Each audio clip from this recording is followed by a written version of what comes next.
দুইটা পাপ জীবনে করবেন না। দুইটা এমন পাপ রয়েছে জীবনে করার চেষ্টা করবেন, আজকে থেকে আপনারা প্রমিস করবেন এই দুইটা পাপ আমরা কখনো করব না।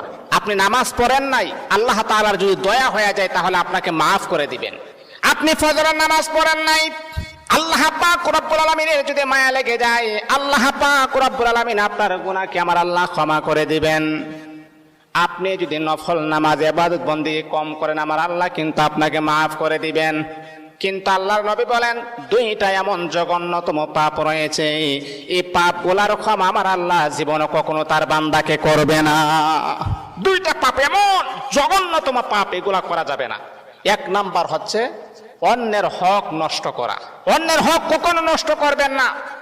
আজকে নিজের ভাই বোনের হক নষ্ট করে দেয়, অন্যের হক নষ্ট করা যাবে না। দুই নাম্বার হচ্ছে আল্লাহ পাক রব্বুল আলামিনের সাথে শিরিক করা। যদি কোনো বান্দা আল্লাহ পাকের সাথে শিরিক করেন,